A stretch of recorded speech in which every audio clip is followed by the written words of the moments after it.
आज हम आए हैं मुकेश जी से मिलने के लिए, जो राजस्थान में यहाँ सीकर के निवासी हैं। प्रॉपर सीकर में रहते हैं, आउटर बाईपास के पास में। ये क्या मामा भांजा की कॉमेडी के नाम से इनका इंस्टाग्राम पर चैनल है। आज हम इनसे मिलने के लिए आए हैं कि किस तरह से इनका स्ट्रगल रहा, सब उनके जीवन के बारे में जानने के लिए, और कॉमेडी का सफ़र है वो कैसा चल रहा है, इनकी पर्सनल लाइफ कैसी चल रही है, और जो हमारे साथ काफ़ी टाइम से इनका एक रिलेशन है, एक नाता है, जैसे मोदी जी कहते हैं वैसे ये हमारे साथ इनका एक नाता है। तो उसी को आगे बढ़ाने के लिए आज इनके पास में आए हैं मिलने के लिए। तो थोड़ी वार्तालाप करते हैं इनसे।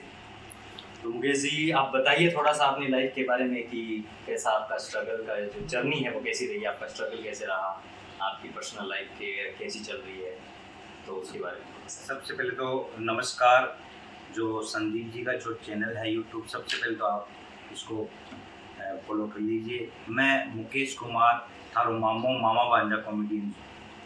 देखो संदीप जी, हर आदमी का जीवन में स्ट्रगल आवा है कि आदमी कोई एक सक्सेस प्राप्त कर ले है, तो अभी तो पीछे जो स्टोरी है स्ट्रगल की वह है। हर आदमी है, कोई भी देखो आज जो भी फेमस है, हमारे अमिताभ बच्चन है, शाहरुख खान है, अक्षय कुमार है, तो इनके जीवन में स्ट्रगल आया और ऐसा मेरे भी जीवन में आया। मैं आज मानो गवर्नमेंट जॉब में हूँ, मैं कॉन्टैक्ट पे लगा था संविदा पर, उस टाइम स्ट्रगल था से मैंने खूब स्ट्रगल देखा है। मैं तो इसके साथ साथ मैं मेरा काम भी करता था, फिर मैं परमानेंट हुआ, उस टाइम भी मैंने स्ट्रगल देखा है। जयपुर था, पहले मैं चूरू था, फिर मेरा ट्रांसफ़र हुआ, मैं सीकर आया कोरोना में। ये जो कॉमेडी का जो हमारा चालू हुआ स्ट्रगल, तो ये हम मामा और भांजा ने शुरुआत की थी। तो मेरा भांजे ने इसका प्रोफेशनल एक्टिंग का कोर्स किया था बॉम्बे से, दिल्ली से। और उस टाइम कोरोना में वो मेरे पास आया था, लोगों के बिजनेस ठप पड़े थे, सब लोग घर पे थे। और कॉमेडी में बचपन से तो क्या, 12th के बाद में, 12th तक तो पढ़ाई पे ज़्यादा फोकस था। उसके बाद में मैं कॉमेडी में धीरे धीरे आया आगे। मतलब शौक सबका रहता है बचपन से कॉमेडी का था, लेकिन 12th के बाद में ज़्यादा उजागर हुआ कि मैं नर्सिंग की है मैंने। तो कॉलेज में गया तो वहाँ मतलब दोस्तों के साथ बैठना, हंसी मजाक करना, चुटकुले उठकुले सुनाना। शुरुआत में से ही होती है कॉमेडी की शुरुआत, हमेशा दोस्तों के पास से, ग्रुप सर्कल से ही होती है। हाँ, तो जो लोग जो इंसान में कोई एक्स्ट्रा एबिलिटी होती है तो वहाँ निकल के आती है। उनको जोक सुनाना, उनको हंसाना, बात बात में कॉमेडी करना। तो ये मेरी हॉबीज रही है कि बात बात में कॉमेडी करना, कोई हर चीज में कॉमेडी ढूंढना और दोस्तों की बेइज्जती करना। तो ये 12th के बाद से ज्यादा स्टार्ट हुआ है। दोस्तों की बेइज्जती ना करो तो वो चीज फिर ऊपर के सामने आती नहीं है ना। वो वैसे कॉमेडी में, हाँ कॉमेडी में यही तो कॉमेडी में ही होती है। हाँ, कि जब तक उनका मजाक ना बनो ना, तब तक वो अंदर से निकलते नहीं है। हाँ, तो थॉट्स नहीं निकलते। तो ऐसे ऐसे शुरुआत हुई है। और फिर हमने शुरुआत की थी मैंने और मेरे भांजे ने। तो भांजे ने पूछा कि मामा इसका क्या नाम दे चैनल का। तो भाई यार, मैं मामा तो भांजा, तो इसका ओरिजिनली नाम रख देते हैं मामा भांजा। तो उस चीज़ों में किए, और ऐसा कभी देखा भी नहीं है राजस्थान में। तो हमने इसका नाम रख दिया मामा भांजा को। तो फिर हमने स्टार्ट किया, धीरे धीरे स्ट्रगल आया। लोग भी कह रहे यार तुम्हारे तो गवर्नमेंट जॉब है, ये क्या कर रहे हो। है ठीक है, ससुराल में क्या हम लाग रहे हो थे तो ये तो सब देखिए, लेकिन मेरा एक पैशन था कॉमेडी का, जुनून, वो अब जाके पूरा हो गया। हाँ, हंसाना। और मैं ये लोगों की कॉमेडी देखता था, यूट्यूब है, फेसबुक, इंस्टाग्राम, तो मेरे मन में विचार आते थे कि यार ऐसा मैं भी कर सकता हूँ। लाइफ होती है ना, उसके बाद में अगर ऐसा कुछ करते हैं तो ये सेट रहता है। जैसे आप ठीक है, गवर्नमेंट जॉब थी, चल गए तो ठीक है, नहीं कोई दिक्कत नहीं है। हम खुद हंस रहे हैं, अपनी हेल्थ ठीक कर रहे हैं। हंसने से आज अपनी कितनी हेल्थ सही रहती है, कितनी गुड हार्मोन्स बनते हैं बॉडी में, दूसरों को हंसा रहे हैं, तो एक पुण्य का काम समझता हूँ मैं तो इस दौर में। तो फिर हमने स्टार्ट किया धीरे धीरे 1-2 महीने वीडियो कम ही जाते थे उस टाइम। भाई शुरू में स्ट्रगल रहता है, 3 महीने 4 महीने, फिर हमारी उसके बाद में कोरोना में कोरोना की दवाई वाली वीडियो वायरल हुई, बहुत जबरदस्त। एक दिन में हमारे 5-6 हज़ार फॉलोअर मिले। एक तरह से अकाउंट हैंग ही हो गया था। तो फिर मैंने कहा ये क्या हुआ, फिर पता लगा तो वीडियो वायरल हो गई, आगे से आगे वायरल हो गई। तो एक बार देखिए स्ट्रगल और वायरल होने के बीच का जो टाइम रहता है वो बड़ा कठिन होता है। तो मैं ये मैसेज भी है लोगों के लिए जो स्ट्रगल अभी कर रहे हैं कि आप है ना, पता नहीं आप जब स्ट्रगल छोड़ें कि यार थक गया हूँ मैं, अब जीवन में कुछ नहीं पड़ा है, मैंने काम कर लिया, मैं सब कुछ करके देख लिया, मैं इस काम को छोड़ूँ। अगर वाकई में आप में टैलेंट है और आप जी जान से उसमें लगे हो तो हो सकता है आप जिस दिन वो काम छोड़ रहे हो अगली सीढ़ी ही वो सफलता की सीढ़ी हो। तो भाइयों कम से कम जो काम आप ठान रहे हो, स्ट्रगल कर रहे हो, कोई बात नहीं, स्ट्रगल सबकी लाइफ में आता है। बड़े बड़े मैं बता रहा हूँ, अमिताभ बच्चन है, शाहरुख खान, आप किस मुकाम पर है आज, वो उनकी जीवन में भी बड़े बड़े स्ट्रगल आए थे। अमिताभ बच्चन को तो कह दिया था कि आज बेकार आप जाओ यहाँ से निकलो, लेकिन आज वो आज सुपरस्टार है। तो हर आदमी के जीवन में स्ट्रगल आता है। तो आप है ना अपनी मेहनत को छोड़ो मत, कंटिन्यू जी जान से और मन से मेहनत करते रहो। अगर आप में वाकई में एबिलिटी है तो आप एक दिन जरूर सफल होगे। ये प्रकृति का, सृष्टि का नियम है। लेकिन आप स्ट्रगल को छोड़ो मत, मेहनत करते रहो कंटिन्यू, एक दिन जरूर आपको सफलता मिलेगी। मेरे साथ भी ऐसा ही है, सबके साथ ऐसा ही होता है। लेकिन आदमी क्या है कि हताश हो जाता है। तो मोटिवेट रहिए और स्ट्रगल करते रहिए आप अपने जीवन में। ये मतलब यही चीज़ है ना कि स्मॉल स्टेप्स जो हम ले रहे हैं ना, सबसे पहले ये है कि कई बार क्या है, आजकल जो लड़के लड़कियां हैं या जो स्ट्रगल कर रहे हैं ना बच्चे, उनकी सबसे बड़ी प्रॉब्लम यही है कि वो चाहते हैं कि एकदम से लाखों करोड़ रुपए आ जाए। हाँ बिल्कुल बिल्कुल वो स्ट्रगल करना पसंद नहीं कर रहे हैं, शॉर्टकट अपना रहे हैं ना, इसी वजह से ये ज़्यादा संदीप जी की बूंद बूंद से घड़ा भरता है। तो वो कहावत सही है कि देखिए बूंद बूंद से भरेगा घड़ा। तो मेहनत बिल्कुल भी मत छोड़ो। और ये कि एक दिन में आज हम इस फील्ड में आए और आज ही मतलब अपनी सफलता की आपके बाप दादा की पूछते चीज नहीं है।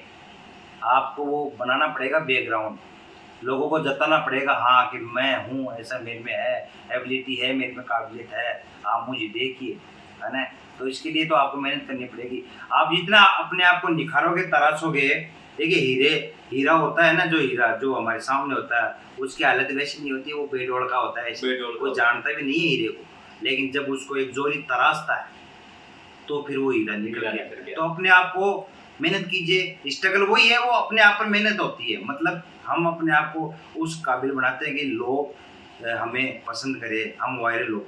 तो वो जो टाइम है ना वायरल वही है, अपना स्ट्रगल भी वही है। आदमी में एक ऐसी एबिलिटी पैदा हो जाती है कि वो काम करता है ना तो वो उसका बेस्ट होता है, तब वो वायरल होता है, ये समझ लीजिए। तो वो टाइम आपको देना पड़ेगा। अब आप उसको कितना टाइम लगाते हो वो उस स्ट्रगल में, आप जल्दी कर सकते हो, आप ज़्यादा मेहनत करो उस पर, बस वो आपकी मेहनत वही दिखती है कि आप एक दिन कब वायरल होते हो। तो वैसे यही स्टडी वगैरह कहाँ से हुई आपकी, सीकर से या चूरू से? नहीं, मैं सीकर से ही हूँ। मेरा एक छोटा सा गांव है बलरामपुरा, पालवास रोड पे, सीकर से 7 किलोमीटर है। ऑन रोड गांव है, मेन रोड पे हमारे मकान है। और मेरा पुश्तैनी गांव यही है बलरामपुरा। यहीं मेरी स्टडी हुई है, आसपास गांव के स्कूल में पढ़ा हूँ 5वीं क्लास तक। तो और फिर बाद में एक यहाँ ब्राइट स्कूल है प्राइवेट, वहाँ पढ़ा हूँ 8वीं तक। 8वीं के बाद में ये 8वीं तक की थी, उसके बाद में मैं विद्या भारती स्कूल है, फिर मैं गवर्नमेंट स्कूल में पढ़ा हूँ 11वीं 12वीं। फिर उसके बाद में मैंने 12वीं के बाद में नर्सिंग की है, जनरल नर्सिंग ऑफ मिडवाइफ, जो अपने ये होता है। वैसे कई बार क्या है कि मैं सीकर के बारे में मैं मतलब पढ़ता रहता हूँ, किताबें वगैरह, न्यूज़पेपर वगैरह भी। जी किताबें पढ़ने की आदत है मुझे, हिस्ट्री वगैरह। तो मैं कभी कभी ये देखता रहता हूँ कि सीकर मतलब अभी भी पिछड़ा हुआ है। कि सीकर या झुंझुनू है ना, या चूरू है, यहाँ के जो गाँव की हालत है वो ऐसी है कि वहाँ पे अभी भी लड़कियों को प्रॉपर एजुकेशन नहीं दे रहे हैं। ठीक है, अगर दे रहे हैं तो इस तरह से उनको कैद करके रखा जा रहा है कि अगर किसी पीजी में छोड़ दिया बच्ची को तो वहाँ पीजी उनके बहुत स्ट्रिक्ट है। घर वाले अगर उनसे बात कर रहे हैं तो वो वहाँ उनसे बात नहीं कर रहे हैं, एवरी टाइम उनके प्रेशर बना रहे हैं। तो मतलब आप इन बच्चों को लेके ऐसा कुछ कहना चाहेंगे कि इन बच्चों को थोड़ा सा मतलब फ्रीडम देना चाहिए, उनको पढ़ाई के लिए या अपने जीवन के लिए भी देना चाहिए? क्योंकि एकदम से 21-22 साल या 19 साल का बच्चा है, उस पर आप इतने जॉब का इतना प्रेशर बना रहे हो कि वो कुछ कर ही नहीं पा रहा है। बिल्कुल, देखो ये तो आज समझना होगा कि बच्चों के वास्तव में इतना प्रेशर, छोटे छोटे 3 साल का, 2.5-3 साल का, उसको आप स्कूल में भेज रहे हो, इतने उसका वजन नहीं है 10-12 किलो तो वजन नहीं है और आप 10 किलो का बैग लेके भेज रहे हो, तो ये देखो जस्टिफाई नहीं है बच्चों के साथ। उनका जो बचपन है वो खेल कूद में जाना चाहिए, उनका संपूर्ण विकास करने के लिए। देखो बच्चे की जो एक्चुअल लाइफ होती है पढ़ने लिखने की, अब उनको खेलने भी दो। देखो उनका जीवन है, अब बस ये कंपटीशन है, वो तुमसे आगे निकल आए हो, अरे वो क्या करेगा किसको पता है, उसकी खुद ही क्या रुचि है। देखो उस चीज़ में उसको मतलब जो वो क्या चाहता है। एक चीज़ देखिए, इस चीज़ में सच्चाई है कि जीवन में आदमी सबसे ज़्यादा प्रोग्रेस सक्सेस किस चीज़ में हो सकता है, नेचर, उसका नेचर क्या है, वो खुद क्या करना चाहता है, वो खुद क्या करना चाहता है। मतलब अगर वो स्पोर्ट्स में जाना चाहता है, अगर वो स्पोर्ट्स खेलने में उसको मज़ा आ रहा है, वो मतलब 24 घंटे वो स्पोर्ट्स खेल सकता है, उसको मज़ा आ रहा है। जैसे तेंदुलकर सक्सेस हुए अपने, सचिन तेंदुलकर, तो वो तो इतनी पढ़ाई नहीं की, 10वीं के बाद में शायद 9वीं-10वीं बाद में फेल है शायद, मैंने उसके बाद बस वो उनका वो क्रिकेट में, लेकिन आज भगवान कहते हैं क्रिकेट में, तो उसका पैशन था तेंदुलकर का। तो लोगों का देखो अलग अलग फील्ड में होता है, कोई फोटोग्राफर बनना चाहता है, कोई इंजीनियर बनना चाहता है, कोई डॉक्टर बनना चाहता है। तो बच्चे को इतनी आज़ादी होनी चाहिए कि वो अपना करियर चुने, या नहीं चुन सकता उसको काउंसलिंग हो उसकी, वो किस चीज़ में सबसे बेस्ट कर सकता है, उसमें तो वो उसमें चीज़ में भेजो। बिना मन के कोई काम कर रहा है, उसको डॉक्टर बनना ही नहीं चाहता, उसको डॉक्टर करवा रहे हो, नीट करवा रहे हो, वो करवा रहे हो, उसका मन ही नहीं है, वो बन के भी क्या ना हाल करेगा, तो वो जीवन भर उसका जीवन सुखी नहीं, वो डॉक्टर बन जाएगा घर वालों के दबाव में, लेकिन वो एक अच्छा डॉक्टर नहीं बन सकता, अच्छा इंसान नहीं बन सकता। वो अच्छा आदमी, अच्छा इंसान, सामाजिक वर्कर्ता भी बन सकता है जब आप वो उसका मन का काम हो, इच्छा हो उसकी, वो करे। तो वो उसको कितना भी वो काम करे उसका मन लगना चाहिए और उसको 100% देगा उसको। क्योंकि सिक्कर को बोलते हैं ऐसे कि यहाँ पे नीट की, जेई की बच्चे तैयारी करने के लिए आते हैं, और अभी तो एसएससी भी बहुत चल रहा है कि अभी सीजीएल का एग्जाम आने वाला है, तो उसके लिए भी बच्चे यहाँ पे। तो मैंने कुछ बच्चों से अभी बात की थी कुछ दिन पहले, तो वो बच्चे इसी प्रेशर में हैं और लड़कियाँ ज़्यादा प्रेशर में हैं।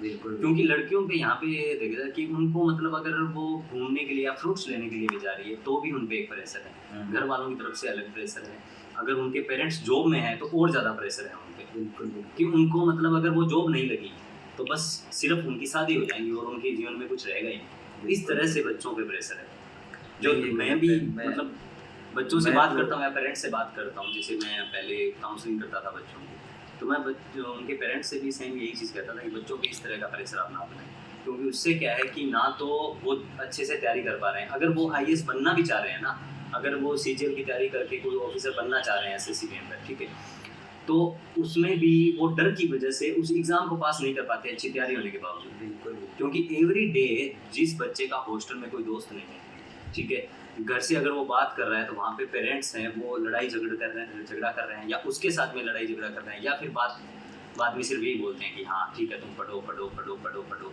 नहीं तो कुछ नहीं होगा, पढ़ो।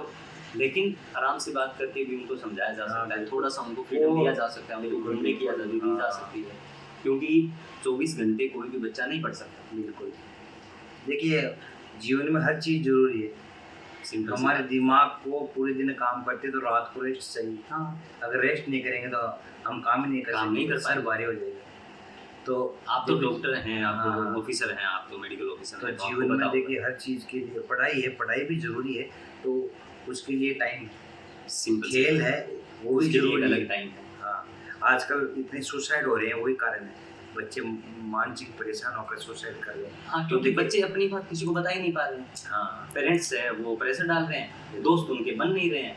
प्रेशर तो ऐसे डाला कि देखो ये पड़ोस वाला बच्चा उनका शर्मा जी का है, वो गुप्ता जी का है, वो बच्चा देखो उसने वो क्लियर कर लिया, और वो कुछ भी करे, आपके बच्चे में क्या टैलेंट है वो उसमें जो प्रेशर मत डालो, उसके 90 आ रहे हैं तो आपके पास 80 आ रहे हैं, तो ना उसको डिमोटिवेट मत करो, कोई बात नहीं बेटा, तुम बस पढ़ाई करो, मेहनत करो, जो रिजल्ट है ना, देखो गीता में भी साफ साफ लिखा है, कर्म कर फल की इच्छा मत। हाँ, तो उसको कर्म करने दो, फल की इच्छा अगर करेगा तो वो मानसिक टेंशन, वो तनाव वही आता है, उसको पता कि मेरे इतने नहीं आएंगे तो पापा क्या कहेंगे, माँ क्या, उसको माहौल ऐसा क्रिएट करेगा, समाज में क्या कहेंगे, ये पड़ोस में क्या कहेंगे, तो उसको ऐसा माहौल ही मत बनाओ ना।